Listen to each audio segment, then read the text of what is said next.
Today, at 4:17 a.m. local time, 8 Ukrainian long-range drones were reported flying through a Russian river valley at approximately 200 meters altitude. They emitted no GPS and no radar, instead using barometric sensors and preloaded terrain data to hold height over ground. For the last 50 kilometers, the navigation profile had worked as planned. The routing and aim points suggest a fuel and pipeline complex as the objective. The spacing of the drones and their emission discipline indicated a design to minimize early detection and preserve surprise for the terminal phase.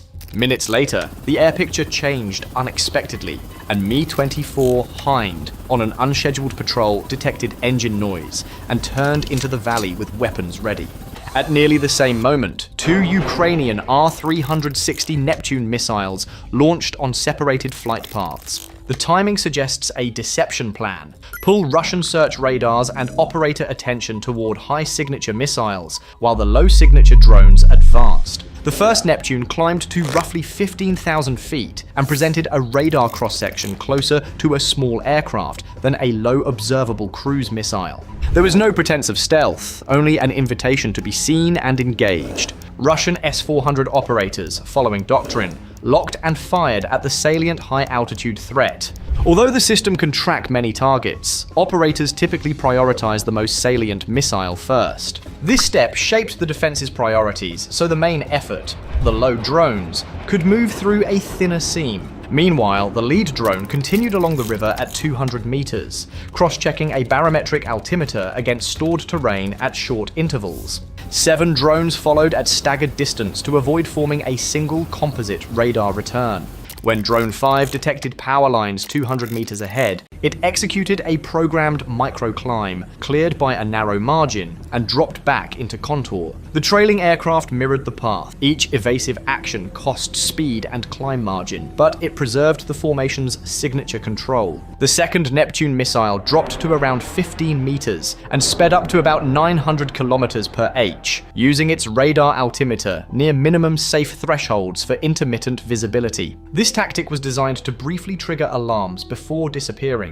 Drone 1 detected the passing missile 2 kilometers south. This missile acted as a decoy, diverting Russian sensors while quieter threats continued. The S-400's engagement on the High Neptune was textbook. 2 interceptors launched, pulling heavy G, and destroyed the target 8 seconds later at 15,000 feet, confirmed as a clean kill. Attention then shifted to the second Neptune, hidden by terrain, masking, and the Earth's curvature below the radar horizon, appearing briefly in pop-ups. This routine of appearing, alarming, and vanishing occupied tracking channels and operator attention, diverting focus from the accumulating low-altitude threat. The effect was a kick-the-door tactic. Decoy forward, main effort low. The second Neptune hit the front door, while drones targeted side windows. Drone 2 saw 3 BTR armored carriers on the M3, but kept going. A soldier stepping away from a vehicle heard the lawnmower buzz and radioed a contact report. Within 30 seconds, Sector Command was triangulating reports, estimating 8 low-flying contacts heading toward a pipeline station. The drones split into pre-programmed evasion patterns. Drones 6-8 bent north along a railroad.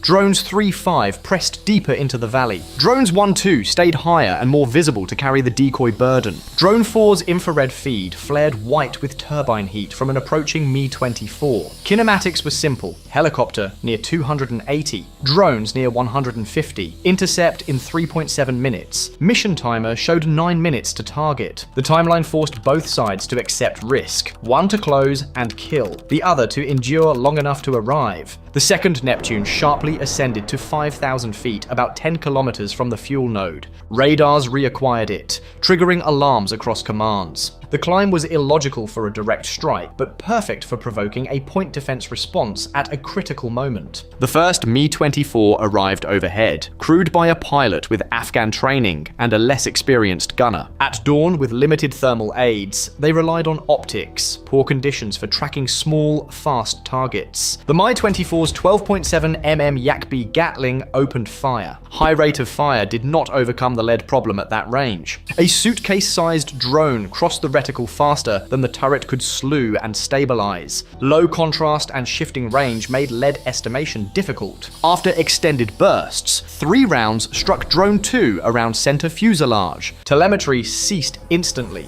and wreckage fell into a field. The exchange underlined a constant. Against small, low-contrast targets at first light, angular lead and steady cues matter more than raw rate of fire. Drones 3-5 advanced when Drone 3's camera revealed a low bridge, too sudden to bypass and too low to underfly.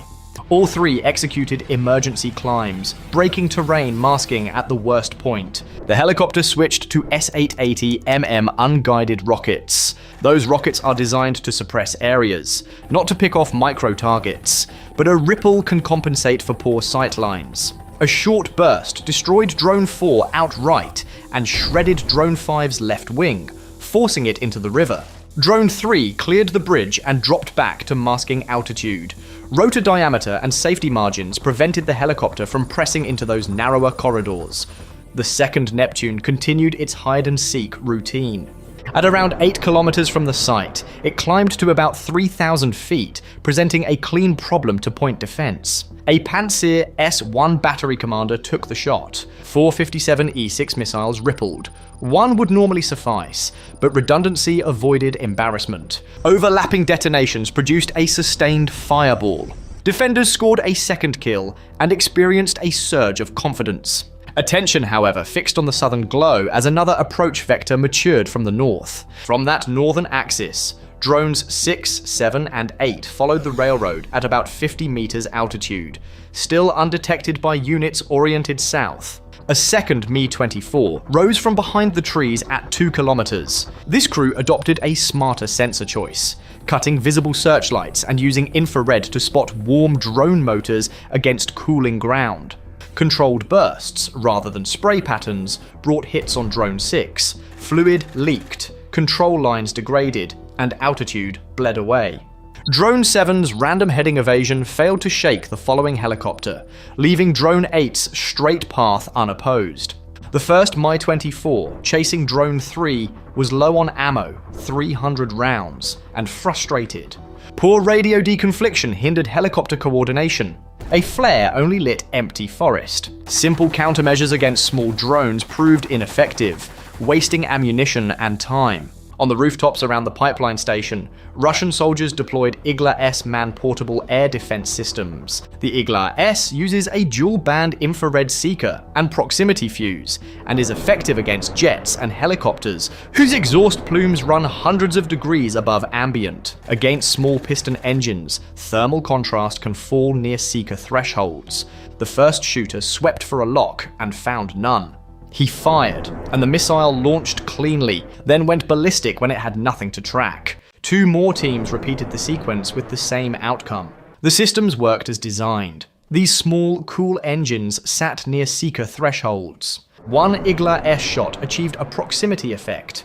The fuse sensed a pass within lethal radius and detonated. Drone 8's starboard wing took tungsten fragments.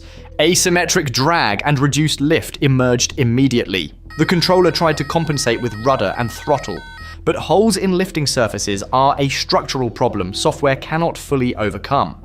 The drone wobbled towards the tank area. It had lost precision, but momentum and direction still threatened the facility. Amid rooftop fire and helicopter hunting, Drone 1, flying the obvious profile, reached the main transformer substation. Its onboard classifier matched the heat and form of high-value electrical infrastructure, and the warhead armed. Perimeter Zu-23 guns opened at sound, working with iron sights and marginal night aids. The ZSU-23-4 Shilka radar unit struggled to track slow, low-signature objects that older processing often filters as clutter. Manual mode offered little advantage at low elevation and short time of flight. Under these conditions, the small attacker held the edge over legacy gun systems. Drone 6 hit the pumping substation at about 180 km per h. Its warhead weighed about 20 kilograms that breached the roof, detonating among pumps and manifolds. The resulting shockwave ruptured pipes, and the sprayed petroleum vaporized and ignited. Drone 3, inbound from the east, suffered total control failure after a Zu-23 gunner landed hits on its tail. With 8 seconds to impact, it struck the control building, destroying instrumentation for valve and emergency shutoff management, causing a simultaneous loss of measurement and actuation. With the control building gone, petroleum kept flowing when it should have stopped. Pressure rose in sections not designed for uncontrolled feed. Drone 7 reached Tank 2, climbed to trade speed for altitude, then executed a near-vertical dive to maximize the chance of penetrating top plating. Drone 8, heavily damaged, drifted toward Tank 3 at low height. Its battery died within 50 meters, but the glide carried it into the tank's base. Precision was no longer essential. Cumulative damage and continued flow had already set conditions for cascading failure across the farm. The result, per Ukrainian sources, pending confirmation and consistent with industrial physics, was a balave, a boiling liquid expanding vapor explosion. Rapid phase change expanded volume dramatically and drove an overpressure wave beyond the structural limits of adjacent tanks. The blast front ruptured neighboring vessels, panels tore away, and ignition points multiplied. In seconds, the site went from contained fires to a facility-wide, destructive event. The pipeline node, transformer yard, and control building sustained critical damage. The Ukrainian strategy involved layered planning, using high-signature decoys to prompt radar use and waste interceptors, splitting formations to complicate tracking, exploiting gaps in helicopter deconfliction, and targeting control nodes for disproportionate impact.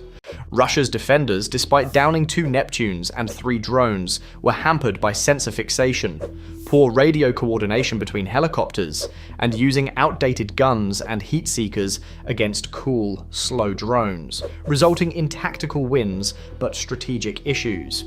The attack, which disabled a fuel and pipeline node, created a costly asymmetry favoring the attacker. While long-range improvised drones cost tens to low hundreds of thousands of USD, typical, the replacement of destroyed control systems, transformers, pumps, and tanks is capital-intensive and time-consuming, potentially costing millions per component. A drone wave costing hundreds of thousands of dollars can inflict 9-figure losses, creating a steep imbalance in cost, time, and attention. High-end systems like S-400 and Pantsir S-1, effective against fast, high-altitude threats, were easily decoyed. Manpads pose a threat via proximity, but struggle to consistently lock onto small piston engines. Effective defense likely requires short-range, rapid-slew guns with modern optics, wider aperture IR search, and coordinated air-to-air tactics. By first light, drones 1, 3, 6, 7, and 8 had executed enough of the plan to disable core site functions. Drones 2, 4, and 5 were destroyed en route. Both Neptunes were intercepted, a fact Russian reporting will emphasize. Ukrainian narratives will stress the asymmetric cost and the cascading failure. The visible evidence, burned tanks, a damaged control building, ruptured piping, demonstrated the practical outcome: disrupted flow, expensive repairs, and diverted resources. In the aftermath, investigators will parse telemetry fragments, air defense logs, and blast patterns to refine sequence and causality. Commanders will review radio records to understand how 2 helicopters hunted on different frequencies. Procurement staffs will weigh the price of tailored short-range counter-UAS systems against the bill for restoring tanks, substations, and control rooms. Strategists on both sides will update doctrine around signature control, coordinated deception, and sensor fusion at low altitude. Today's strike, if confirmed in full detail, illustrates a central reality of the war. Small autonomous systems, disciplined signatures, and timed deception can impose outsized costs on high-value infrastructure. The question ahead is straightforward and urgent. Will defenders integrate drone-specific layers fast enough to close this window? Or will attackers keep finding seams to split attention and cripple critical fuel nodes again?